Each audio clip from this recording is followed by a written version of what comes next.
Hello दोस्तों, good morning. Let's crack MP exams पर आप सभी का बहुत बहुत स्वागत है। जय हिंद दोस्तों। जैसा कि आप देख सकते हैं, ये हमारी टॉप एजुकेटर टीम है और लगातार हमारा यही प्रयास है इंडिया के लार्जेस्ट लर्निंग प्लेटफॉर्म के माध्यम से हम आपके हर एक सब्जेक्ट के हर एक टॉपिक को कवर करा सकें।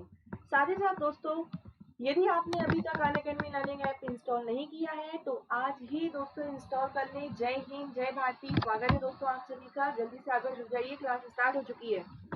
तो आप आज ही इंस्टॉल कर लें दोस्तों अनअकैडमी लर्निंग ऐप, जहां पर आपको कैटेगरी आइकॉन में सिलेक्ट करना है स्टेट पीएससी, और स्टेट पीएससी में भी दोस्तों आप सिलेक्ट करेंगे एमपी पीएससी एंड व्यापम, जहां पर आपको 2 टाइप्स की क्लासेस मिलेंगी। एक आपको स्पेशल क्लास मिलेंगी और एक आपको प्लस क्लासेस मिलेंगी। स्पेशल क्लास दोस्तों बिल्कुल फ्री होती है, इसका कोई चार्ज नहीं होता, जबकि प्लस क्लास के लिए आपको सब्सक्रिप्शन लेना पड़ता है। और फायदा क्या है सब्सक्रिप्शन का दोस्तों? एक सब्सक्रिप्शन के माध्यम से आप MP PSC pre plus mains, चाहे वो एमपी एसआई हो, चाहे वो जेल पैरी हो, लेबर इंस्पेक्टर हो या एमपी पुलिस हो, आप दोस्तों एग्जाम्स की भी तैयारी कर सकते हैं। साथ ही साथ जहां पर आपको कोई एक एजुकेटर नहीं, जबकि 150 प्लस एजुकेटर और 50 टॉप एजुकेटर टीम जो है वो हमारी आपको यहाँ पर प्लस सब्सक्रिप्शन के माध्यम से आपको प्लस पर कवर कराते हैं आपके हर एक टॉपिक को। लाइव डाउट क्लियरिंग सेशन होता है। साथ ही साथ हर ये 3 से 4 दिन में डाउट क्लियरिंग सेशन होता है। आपको एक करंट अफेयर्स की एक मैगजीन वर्चस्व करके जो है वो प्रोवाइड करवाई जा रही है। 2000 देखिए यहाँ पर 20,000 प्लस आपको एमसीक्यूज मिलेंगे।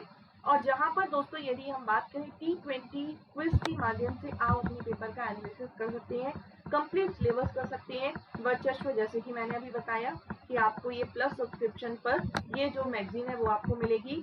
साथ ही साथ दोस्तों आप एक कोड जरूर याद रखिए। जैसे आप बिजी है, लाइव नहीं देख पा रहे हैं, तो आप ऑफलाइन भी वॉच कर सकते हैं, पीडीएफ के माध्यम से आप नोट्स बना सकते हैं और मुझे अनअकैडमी लर्निंग ऐप पर फॉलो कर सकते हैं वैशाली दुबे के नाम से। तो ये जरूर याद रखें, वैशाली दुबे के नाम से आप मुझे फॉलो जरूर कर लें। जहां पर देखिए एक मेरी जो सीरीज है कि 1000 प्लस एमसीक्यूज, ये जो है ये खत्म हो चुकी है और जैसे ही नोटिफिकेशन आएगा तो हम यहाँ पर एक नई सीरीज 5000 प्लस की एक लेकर आएंगे, जैसे ही नोटिफिकेशन आ जाता है प्रीलिम्स का। इसके अलावा मेरे मध्य प्रदेश के आपको एमपी हिस्ट्री के MP history, MP geography, MP polity के लेक्चर मिलेंगे। और मॉर्निंग में अब यही क्लास 8 बजे यूट्यूब पर हो रही है, 10 बजे हमारी साइंस एंड टेक्नोलॉजी की क्लास है, 4 बजे ऐप पर इंडियन इकोनॉमी की क्लास है। और 20 नवंबर से दोस्तों याद रखेंगे, 20 नवंबर से प्लस पर हेल्थ एंड एजुकेशन करके एक कोर्स जो है वो मेरा स्टार्ट हुआ है। ये काफी इंपॉर्टेंट है, हेल्थ एंड एजुकेशन।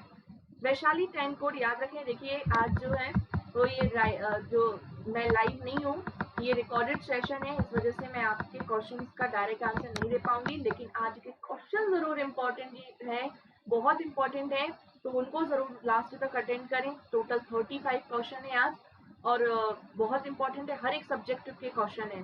तो देखिए एक साल की सब्सक्रिप्शन फीस है दोस्तों 7,920 रुपए और 2 साल की सब्सक्रिप्शन फीस है 11,520 रुपए। और ये आपको 10% डिस्काउंट के बाद है जब आप कोड यूज करेंगे दोस्तों वैशाली 10। चलिए आगे की बात करते हैं। और फर्स्ट क्वेश्चन आज का हमारा ये रहा कि पृथ्वीराज विजय के लेखक कौन है? जल्दी से आंसर करें। पृथ्वीराज रासो की बात नहीं कर रहे हैं, पृथ्वीराज विजय की बात कर रहे हैं, क्योंकि पृथ्वीराज रासो तो चंद्रबरदाई ने लिखी थी, ये सबको पता है। लेकिन दोस्तों पृथ्वीराज विजय के लेखक कौन है? तो पृथ्वीराज विजय के लेखक कौन है दोस्तों? तो जैनक है। याद रखेंगे, जैनक के द्वारा ही संस्कृत भाषा में पृथ्वीराज विजय जो है वो लिखी गई थी। नेक्स्ट है, अब थोड़ा सा फास्ट ही भागूंगी मैं, क्योंकि क्वेश्चन आपको प्रोवाइड कराना मेरा मेन जो मोटिव है वो यही है कि आपको क्वेश्चन पता चल सके। भारत में भारतीयों के द्वारा वर्ष 1881 में स्थापित हुआ तथा उनके प्रबंधन में चलने वाला सीमित देयता का प्रथम बैंक कौन सा था? जो 1881 में Hindustan commercial bank, Awadh commercial bank, Punjab national bank या पंजाब एंड सिंध बैंक। देखिए यदि आपने अभी इकोनॉमी की क्लास अटेंड नहीं की है तो कुछ ही दिनों में बैंकिंग स्टार्ट होने वाला है। ये जो 4 बजे इकोनॉमी की क्लास होती है, अभी निजीकरण वैश्वीकरण खत्म हुआ है और अब जो क्लास होगी वो गरीबी, बेरोजगारी, क्षेत्रीय असंतुलन, प्रवजन, बैंकिंग की होने वाली है। तो इन क्लासेस को अभी जिसने अटेंड नहीं किया है आप सभी अटेंड कर सकते हैं। और याद रखें कि 18 तारीख से मतलब परसों से ही ये जो क्लास है फिर से लाइव हो जाएगी। अभी दीपावली के कारण ये जो है ये लाइव नहीं हो रही है, रिकॉर्डेड है। इस वजह से 18 से फिर से 18 नवंबर से फिर से लाइव क्लासेस है, वो मैं आपसे जुड़ पाऊंगी। दोस्तों बिल्कुल सही जो आंसर दे रहे हैं अवध कमर्शियल बैंक, बिल्कुल सही है। ये भारत में भारतीयों के द्वारा और फिर 1894 में पंजाब नेशनल बैंक स्थापित हो गया था, लेकिन 1981 में कौन सा था, तो Awadh commercial bank. Next question है, भारतीय शिक्षा का मैग्ना कार्टा किसे कहा जाता है? भारतीय शिक्षा का मैग्ना कार्टा याद आ रहा होगा आपको, लॉर्ड डलहौजी जरूर याद आ रहे होंगे, है ना। भारतीय शिक्षा का मैग्ना कार्टा किसे कहा जाता है? चार्ल्स वुड डिस्पैच के घोषणा पत्र को, हंटर आयोग के प्रतिवेदन को, रेले आयोग के प्रतिवेदन को, या सेडलर आयोग के प्रतिवेदन को। देखिए यहाँ पर भारतीय शिक्षा का मैग्ना कार्टा वर्ष 1854 में पारित वुड डिस्पैच को कहा जाता है, वुड डिस्पैच के घोषणा पत्र को कहा जाता है। और इसी के तहत दोस्तों कि यहाँ पर प्राथमिक स्तर पर, विश्वविद्यालय स्तर पर क्या किए जाएंगे, कॉलेजेस की स्थापना की गई थी। साथ ही साथ यहाँ पर कलकत्ता, मद्रास और बम्बई में, क्योंकि यहाँ उस टाइम पर 3 प्रमुख प्रेसिडेंसियां थी और इन्हीं 3 प्रेसिडेंसियों में प्रमुख जो प्राथमिक स्तर पर स्कूल है ना, फिर कॉलेजेस हैं, फिर उसके बाद में यूनिवर्सिटी है, ये खोलने की बात की गई थी। और खुली किसके काल में थी? लॉर्ड कैनिंग के काल में। लेकिन लाया कौन था? तो लॉर्ड डलहौजी लेकर आए थे चार्ल्स वुड डिस्पैच का घोषणा पत्र के प्रतिवेदन को। नेक्स्ट दोस्तों, ब्रह्म समाज का विरोधी संगठन जिसका उद्देश्य सती प्रथा समेत अन्य सुधारों का विरोध करना था, वह कौन सा था? ब्रह्म समाज का एंटी ग्रुप कौन सा था? धर्म सभा, तत्वबोधिनी सभा, आर्य सभा या प्रार्थना समाज? ये वो क्वेश्चन है जो कई एग्जाम में विभिन्न प्रकार से पूछा जा चुका है, बहुत आईएमपी क्वेश्चन है। ब्रह्म समाज की स्थापना 1828 में राजा राममोहन रॉय के द्वारा की गई थी, जो सती प्रथा का विरोध कर रही थी, जो बाल विवाह का विरोध कर रही थी, जो यहाँ पर दोस्तों मूर्ति पूजा का विरोध कर रही थी, एक ईश्वरवाद पर बल दे रही थी। और दोस्तों इसका ही एंटी ग्रुप कौन सा था? तो देखिए यहाँ पर हम बात करते हैं राधा कांत देव। राधा कांत देव के द्वारा जो धर्म सभा का गठन किया गया था, और यही धर्म सभा, राधा कांत देव की धर्म सभा क्या कह रही थी कि जितनी भी जो पारंपरिक संस्कृति हमारी चली आ रही है, सती प्रथा, मूर्ति पूजा, बाल विवाह, ये सब सही है, इनको समाप्त मत करो। तो ये मैंने अभी इतिहासकारों के इतिहास वाले लेक्चर में भी आपको बताया था। नेक्स्ट, राष्ट्रपति किस सूची के विषय पर अध्यादेश जारी नहीं कर सकता? हम जानते हैं अध्यादेश जारी करने की शक्ति किसकी है? राष्ट्रपति की। किसके तहत? तो आर्टिकल देखिए यहाँ पर 123 के तहत राष्ट्रपति अध्यादेश जारी कर सकता है। लेकिन दोस्तों यदि बात करते हैं किस सूची पर, संघीय सूची, संवर्ती सूची, राज्य सूची और संवर्ती सूची, जल्दी से आंसर दें दोस्तों। बिल्कुल सही आंसर जो दे रहे हैं राज्य सूची, वेरी गुड, बहुत सही है राज्य सूची, क्योंकि हम जानते हैं कि जो आर्टिकल 213 के तहत ही गवर्नर है, राज्यपाल है, ये क्या करता है? राज्य में अध्यादेश जारी करता है। जब सदन अपने विश्रांति काल में हो और कोई राष्ट्रीय महत्व का मुद्दा आता है, तब राष्ट्रपति प्रायः संघीय सूची और संवर्ती सूची पे और राज्यपाल राज्य सूची के विषय पर अध्यादेश जारी करके उस कानून को लागू कर सकता है। भारत ने क्रिकेट विश्व कप पहली बार कब जीता? कपिल देव याद आ रहे हैं, है ना? कपिल देव याद आ रहे होंगे आप सभी को। और बिल्कुल सही, वर्ष 1983 में कपिल देव के ही नेतृत्व में भारत ने पहली बार क्या जीता था? तो cricket world cup. Next, euro cup football 2016 का विजेता कौन सा देश था? देखिए क्योंकि ये हर 4 साल में यूरो कप फुटबॉल प्रतियोगिता होती है, 2020 में होनी थी लेकिन कोरोना के कारण अब नहीं हो पाई है। जितनी भी प्रतियोगिताएं 2020 की, अब वो 2021-22 तक जाएंगी। दोस्तों यूरो कप की जब हम बात करते हैं, बहुत इंपॉर्टेंट क्वेश्चन है, क्योंकि यहाँ पर पुर्तगाल ने फ्रांस को हराया था। और जीता कौन था? यहाँ पर पुर्तगाल जीता था। तो आंसर क्या आएगा? जो 2016 का यूरो कप विजेता है वो दोस्तों पुर्तगाल है। ये आपको याद रखना बहुत इंपॉर्टेंट है। फीफा वर्ल्ड कप 2018, आप जानते होंगे कि फीफा जो है वो फुटबॉल की सबसे प्रमुख प्रतियोगिता है और 2018 में वो दिन आया था। 2018 का वो दिन था जब कौन जीता था?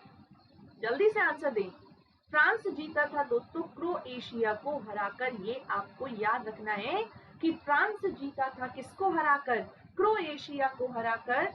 ये क्वेश्चन, एक क्वेश्चन से ही दो क्वेश्चन आपके कवर हो रहे हैं। खेलों का ऑस्कर किसे कहा जाता है? देखिए, मैंने ये जो पूरा फॉर्मेट है कि इसमें आपके पॉलिटी के भी क्वेश्चन है, कुछ ज्योग्राफी के भी है, कुछ एमपी के क्वेश्चन है, कुछ गेम्स के क्वेश्चन है, कुछ मिसलेनियस का पार्ट है ना? तो ये मिलता जुलता जो पार्ट है वो बहुत इंपॉर्टेंट है। सुबह मॉर्निंग में 8 बजे जो क्लास हुई थी वो भी इम्पोर्टेंट थी, और ये जो अभी आपको 16 और 17 है ना, 16 नवंबर और 17 नवंबर को जो मैं अभी एमसीक्यूज आपकी सुबह मॉर्निंग में 8 बजे और 10 बजे चल रहे हैं, इनको जरूर अटेंड करें, है ना? क्योंकि आपको नए नए क्वेश्चन जानने को मिलेंगे और आप बताएं कमेंट में कि आपके कितने क्वेश्चन सही है। वैसे मैं ये क्लास जब आप देख रहे हैं तो मैं बिल्कुल देख रही हूँ कि किसका क्या कौन सा कमेंट है, कौन कितने आंसर सही दे जाए। दोस्तों, खेलों का ऑस्कर कहा जाता है लॉरियस अवार्ड को। किसे कहा जाता है खेलों का ऑस्कर? तो याद रखेंगे लॉरियस अवार्ड। एन पासेंट किस खेल से संबंधित है? एन पासेंट शब्द किस खेल से संबंधित है? बिलियर्ड्स, स्नूकर, कैरम या शतरंज? ये एमपीपीएससी का फेवरेट क्वेश्चन है। एक एन पासेंट हो गया, एक लिप्रो हो गया, एक गैम्बिट शब्द हो गया। ये कई बार पूछे जा चुके हैं, एमपीएसआई में भी पूछे जा चुके हैं। दोस्तों, शतरंज से संबंधित है। किससे संबंधित है? शतरंज से। लिप्रो शब्द किससे संबंधित है? ये 2017 का क्वेश्चन है। लिप्रो शब्द जो है दोस्तों ये वॉलीबॉल से संबंधित है। याद रखेंगे, लिब्रो किससे संबंधित है? वॉलीबॉल से संबंधित है। और जबकि बात करते हैं हम गैम्बिट, वो भी शतरंज से संबंधित है। एन पासेंट शब्द भी किससे संबंधित है? तो शतरंज से है। मैराथन रेस की दूरी कितनी होती है? यदि आपको यहाँ पर देखिए, चूंकि 42 किलोमीटर भी दिया हुआ है, 26 मील 385 गज, 25 मील 385 गज, 21 मील 385 गज, लेकिन अभी बहुत सारे लोग हैं।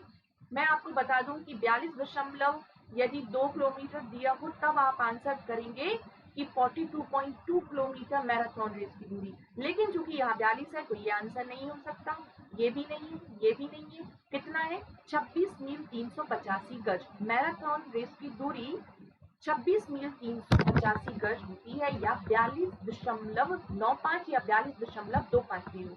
भारतीय संविधान की उद्देशिका में परिवर्तन किस संविधान संशोधन के द्वारा किया गया था? 38वां संविधान संशोधन 1975, 40वां संविधान संशोधन 1976, 42वां संविधान संशोधन अधिनियम वर्ष 1976 या 44वां संविधान संशोधन वर्ष 1979, वर्ष 1979? जल्दी से आंसर दें। देखिए, भारतीय जो उद्देशिका है या प्रस्तावना, उसमें एक ही बार संशोधन किया गया है वर्ष 1976 में 42वें संविधान संशोधन के माध्यम से, 42 कॉन्स्टिट्यूशनल अमेंडमेंट एक्ट के माध्यम से 1976 में, जिसमें समाजवादी, पंथ निरपेक्ष और राष्ट्रीय अखंडता शब्दों को जोड़ा गया था। याद रखेंगे। भारत में वैध प्रभुसत्ता किसमें निहित है? भारत में जो वैध प्रभुसत्ता है वो किसमें निहित है? संविधान में, न्यायपालिका में, मंत्रिमंडल में या राष्ट्रपति में? देखिए, हमारे भारत में, क्योंकि हमारा भारत एक लोकतांत्रिक देश है, प्रजातांत्रिक देश है, जनता का जनता के लिए, जनता के द्वारा किया जाने वाला शासन, इब्राहिम लिंकन ने जो लोकतंत्र की परिभाषा दी थी। तो दोस्तों, मूल आधार क्या है यहाँ पर? संविधान। क्योंकि हमारे यहाँ कोई भी काम होता है वो नीति संगत, संविधान संगत, विधि संगत होता है। आगे की बात करते हैं। भारतीय संविधान का ऐसा कौन सा अनुच्छेद है जो संसद को अंतरराष्ट्रीय समझौतों को लागू करने के लिए विधि निर्माण की शक्ति प्रदान करता है? ये बहुत इंपॉर्टेंट क्वेश्चन है, क्योंकि ये जो चारों के चारों आर्टिकल है ये काफी अपने आप में महत्वपूर्ण है। कि अखिल भारतीय, हम जानते हैं कि जो राष्ट्रीय महत्व के, यदि कोई राज्य सूची का विषय है उसे राष्ट्रीय महत्व का बताते हुए राज्य सूची के विषय पर कानून बनाने की शक्ति राज्यसभा की आर्टिकल 249 की होती है, जबकि अंतरराष्ट्रीय कानूनों को लागू करने की शक्ति आर्टिकल 253 की होती है। ये दोनों आर्टिकल बहुत इंपॉर्टेंट हैं। कि यदि राज्य सूची का कोई विषय है तो राज्यसभा क्या करेगी, उसे राष्ट्रीय महत्व का बताते हुए, क्योंकि राज्य सूची का विषय पर कानून कौन बनाएगा, राज्य सरकार। लेकिन क्योंकि यदि राज्यसभा को राष्ट्रीय महत्व का कोई विषय राज्य सूची को घोषित कर देता है तो उस पर कानून बना सकता है राज्यसभा। ये आर्टिकल 249। और अंतरराष्ट्रीय समझौतों को लागू करने की जो विधि निर्माण की प्रक्रिया है वो कब की है, तो आर्टिकल 253 के तहत है। चांडी देवी का मेला कहाँ लगता है, चांडी देवी या चांदी देवी एक ही है। कभी व्याकरण जो है वो चांदी देवी के नाम से पूछ लेता है, कभी कभी चांदी देवी के नाम से पूछ लेता है। दोस्तों ये आपको याद रखना है कि चांद जो है वो सीधा दिख रहा है, अर्थात आपको याद रखना है सीधी, है ना। तो चांदी देवी या चांदी देवी का जो मेला है वो कहाँ लगता है, सीधी में लगता है। मराठा पेशवा बाजीराव का जन्म कहाँ हुआ था, किस किले में हुआ था। हम जानते हैं, जो आपको पता ही होगा, मैंने हिस्ट्री में पढ़ाया था कि पेशवा बाजीराव की जो मृत्यु है 1740 में खरगोन के रावरखेड़ी में हुआ था। जो मृत्यु है वो कहाँ पर हुआ था, मृत्यु इनकी रावरखेड़ी, कहाँ पर, खरगोन में, है ना। मस्तानी मूवी में आपने देखा होगा, बाजीराव मस्तानी में मस्तानी बाई से जो विक्षोभ के कारण, विरह के कारण जो है वो इनकी डेथ हो गई थी, है ना। ये वही मस्तानी वाले बाजीराव की बात कर रहे हैं हम। और इनका लेकिन दोस्तों जन्म कब देखिए कहाँ हुआ था, तो धार के किले में हुआ था, ये आपको याद रखना है। कौन सा जिला चूना नगरी रसगुल्ला विद चाशनी क्वेश्चन है, ये बच्चों वाला क्वेश्चन है दोस्तों। संगमरमर नगरी के नाम से जबलपुर को जाना जाता है, बाघों की नगरी के नाम से या सफेद शेरों की नगरी के नाम से जाना जाता है रीवा को, झीलों की नगरी, तालाबों की नगरी, नवाबों की नगरी, बेगमों की नगरी के नाम से जाना जाता है भोपाल को, है ना। ये आपको याद रखना। मध्य प्रदेश के लखनऊ के नाम से जाना जाता है किसे, तो सॉरी बेगमों की नगरी है, बेगमों की नगरी तो आता है कौन सा, भोपाल। और नवाबों की नगरी आता है तो आता है शिवनी, नवाबों का शहर, और लखनऊ अर्थात शिवनी। कटनी को जाना जाता है मध्य प्रदेश की चूना नगरी के नाम से। हस्तशिल्प निगम कहाँ स्थित है, नेक्स्ट क्वेश्चन है, हस्तशिल्प निगम कहाँ स्थित है। हस्तशिल्प विकास निगम दोस्तों कहाँ स्थित है, भोपाल में, इंदौर में, ग्वालियर में या सागर में, जल्दी से आंसर है, कहाँ स्थित है। 35 क्वेश्चन है टोटल, वजह से मैं बहुत स्पीड में आपको कवर करा रही हूँ। दोस्तों हस्तशिल्प विकास निगम की स्थापना वर्ष 1981 में की गई थी और इसका मुख्यालय कहाँ स्थित है, तो बिल्कुल भोपाल में स्थित है। मैथिली शरण गुप्त सम्मान, दोस्तों पूछा क्या गया है कि मैथिली शरण गुप्त सम्मान किस क्षेत्र में दिया जाता है। तो दोस्तों हम जानते हैं कि मैथिली शरण गुप्त जो है ये हिंदी अर्थात साहित्य के, यदि हम बात करें तो हिंदी कविता के प्रमुख लेखक है, प्रमुख कवि है। और ये हिंदी कविता के लिए ही मध्य प्रदेश सरकार के द्वारा मैथिली शरण गुप्त सम्मान जो है वो प्रदान किया जाता है। नेक्स्ट क्वेश्चन है, पूर्व का सोमनाथ के नाम से प्रसिद्ध भोजेश्वर मंदिर, है ना। भोजेश्वर मंदिर की बात करें जिसे पूर्व का सोमनाथ कहा जाता है, पूर्व का सोमनाथ नाम से जाना जाता है, इसकी स्थापना राजा भोज ने की थी। और ये किस जिले के अंतर्गत आता है, ये किस जिले के अंतर्गत आता है, भोजेश्वर मंदिर जिसे पूर्व का सोमनाथ। देखिए कई लोग जो है वो जानते होंगे कि कहीं भोपाल कर रहे होंगे आंसर, कहीं रायसेन कर रहे होंगे, लेकिन दोस्तों ये भोपाल रायसेन की बॉर्डर पर स्थित है और ये प्रमुखता रायसेन जिले का पार्ट है, ये आपको याद रखना है। बहुत ही इंपॉर्टेंट क्वेश्चन है ये, कि जो भोजेश्वर मंदिर है जिसे पूर्व का सोमनाथ के नाम से जाना जाता है ये रायसेन में है। ग्रामीण बैंकों की कार्यकारी समूह की सिफारिशों के फलस्वरूप 5 ग्रामीण प्रादेशिक बैंक स्थापित किए गए थे। ये कब स्थापित किए गए थे दोस्तों, हम ग्रामीण विकास बैंकों की बात कर रहे हैं, हम आरआरबी की बात कर रहे हैं, हम रूरल बैंक की बात कर रहे हैं। ये कब स्थापित किए गए थे, हम जानते हैं कि ग्रामीण शाख उपलब्ध कराने के लिए ग्रामीण प्रादेशिक बैंक स्थापित किए गए थे 2 अक्टूबर को, 2 अक्टूबर 1975 को। दोस्तों अभी हम बात करें तो गोवा और सिक्किम ऐसे भारत के 2 राज्य हैं जहां पर क्या नहीं है, तो आरआरबी नहीं है। बाकी भारत के हर एक राज्य में आरआरबी स्थित है, स्थापित है। आरआरबी बैंक जो है वो है वर्ष 1975।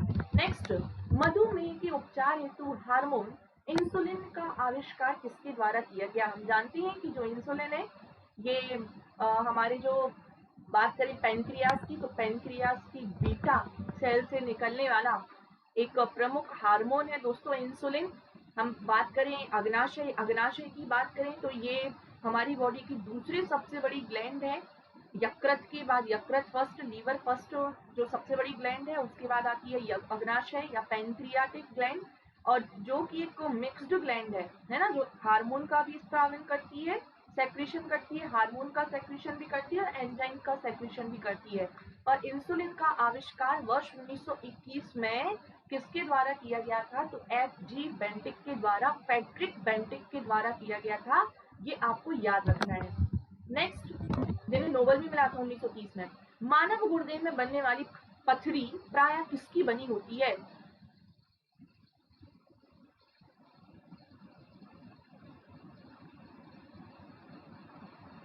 देखिए यहाँ पर ऑप्शन देखिए बिल्कुल सही है कि मैग्नीशियम सल्फेट की नहीं, सोडियम एसीटेट की नहीं, कैल्शियम एसीटेट की नहीं, कैल्शियम ऑक्सीलेट की बनी होती है। दोस्तों ये जो हमारी जो किडनी है उसमें पथरी बन जाती है, स्टोन आप जानते होंगे, और स्टोन निकालने की जो टेक्नोलॉजी है उसको क्या कहा जाता है? वह शाखा जो किडनी से स्टोन निकालती है उसे लिथोट्रिप्सी के नाम से जाना जाता है, और ये पथरी होती क्या? कैल्शियम ऑक्सीलेट होती है। अंगूर में कौन सा एसिड होता है? अंगूर में कौन सा अम्ल पाया जाता है? ये जल्दी से आंसर करें। अंगूर में कौन सा अम्ल पाया जाता है? अंगूर हो गया, बहुत इंपॉर्टेंट है। अंगूर में कौन सा अम्ल पाया जाता है? जल्दी से आंसर करें।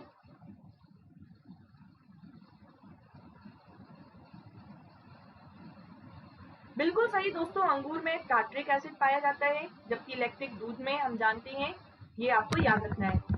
बुल फाइटिंग किस देश का राष्ट्रीय खेल है? नेक्स्ट देखिए, बुल फाइटिंग किस देश का राष्ट्रीय, ये सभी क्वेश्चन आप याद रखें कि आप कितने क्वेश्चन, बिल्कुल इजी पेपर है, आप कितने क्वेश्चन सही कर पा रहे हैं। आपका मेन टारगेट तो यही कि आप 35 में से कितने क्वेश्चन सही कर पा रहे हैं।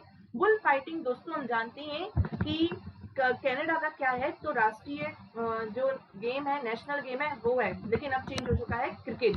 पोलो खेल का प्रचलन भारत के किस राज्य में हुआ था?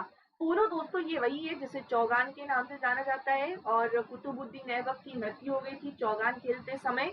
कुतुबुद्दीन ऐबक, लाहौर में इनकी डेथ हो गई थी, और लाहौर में ही कुतुबुद्दीन ऐबक का क्या है, तो मकबरा स्थित है, राजधानी, क्योंकि लाहौर को ही बनाया था।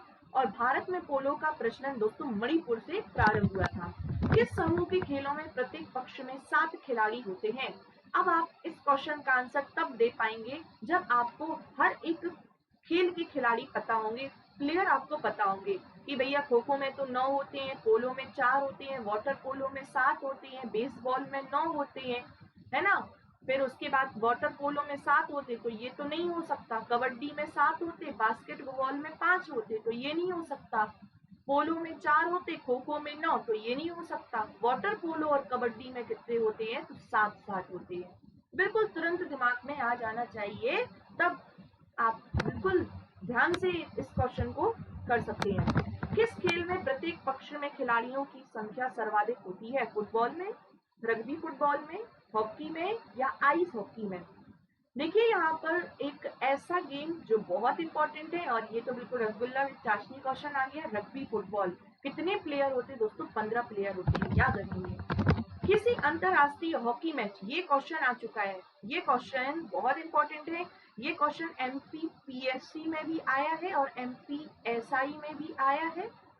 ये बहुत इंपॉर्टेंट क्वेश्चन है कि एक अंतरराष्ट्रीय हॉकी मैच की सामान्य अवधि कितनी होती है? 60 मिनट, 70 मिनट, 80 मिनट या 90 मिनट? तो देखिए याद रखेंगे, 35 मिनट का एक हाफ होता है हॉकी का, और टोटल जो अवधि होती है वो 70 मिनट की होती है। ये आपको याद रखना है, टोटल कितना? 70 मिनट का। नेक्स्ट है कबड्डी पुरुष, कबड्डी कबड्डी याद आ गया है ना, तो कबड्डी की पुरुष स्पर्धा में कितने मिनट का एक हाफ होता है? ये मोस्ट से भी मोस्ट इंपॉर्टेंट क्वेश्चन है, वेरी IMP क्वेश्चन है, क्योंकि जब बात करते हैं कि कबड्डी पुरुष प्रतिस्पर्धा की, तो दोस्तों टोटल कितने मिनट का होता है, तो 40 मिनट का होता है ना, 40 मिनट का। लेकिन इसमें एक हाफ की बात करें तो 40 का आधा कर तो कितने मिनट का होगा? 20 मिनट का।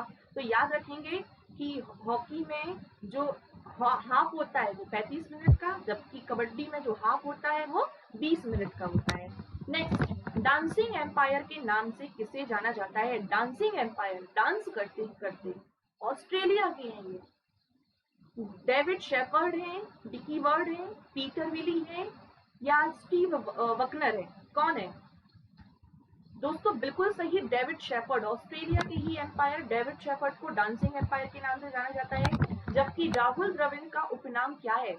Master, reliable, the ball, Jamie या इनमें से सभी? किस उपनाम से जाने जाते हैं राहुल द्रविड़?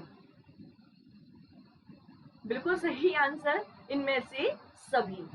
नेक्स्ट, परिक्रमा पथ में पृथ्वी के दोनों ओर रहने वाले ग्रह कौन से हैं? परिक्रमा, जब सूर्य की परिक्रमा करती है पृथ्वी, हम जानते हैं कि सूर्य एक तारा और पृथ्वी सहित जो अन्य ग्रह हैं वे 8 के 8 ग्रह क्या कर रहे हैं? बुध, शुक्र, पृथ्वी, मंगल, ये क्या कर रहे हैं? पृथ्वी के चारों ओर परिक्रमा कर रहे हैं। तो बुध, शुक्र, पृथ्वी, मंगल दोस्तों, मंगल और शुक्र ऐसे दो ग्रह हैं जो पृथ्वी के दोनों ओर क्या करते हैं? दोनों ओर परिक्रमा पथ में दोनों ओर रहते हैं। तो ये आपको याद रखना है।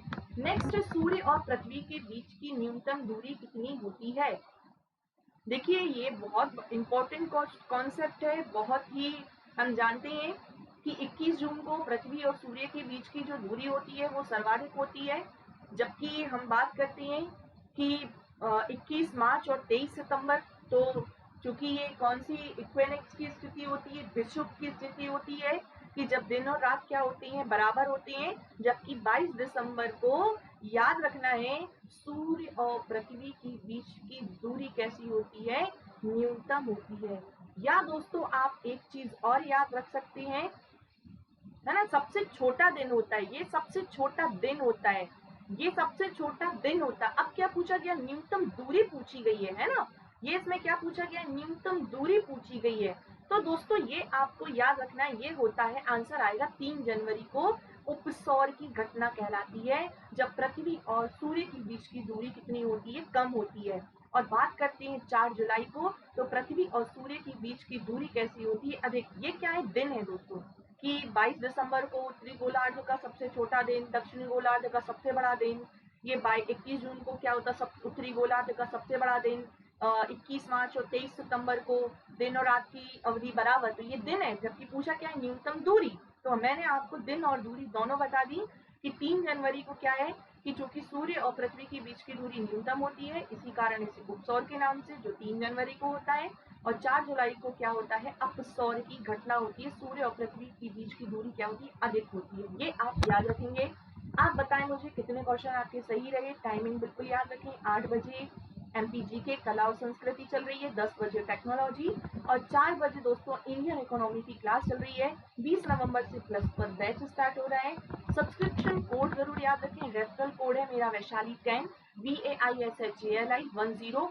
यदि आप मुझसे कांटेक्ट करना चाहते हैं तो 8989208664 पर कांटेक्ट कर सकते हैं। हमारे इस चैनल को लाइक कीजिए, सब्सक्राइब कीजिए, वीडियो को लाइक और शेयर जरूर करें। इसी के साथ दोस्तों 18 से हम बिल्कुल लाइव मिलेंगे। धन्यवाद।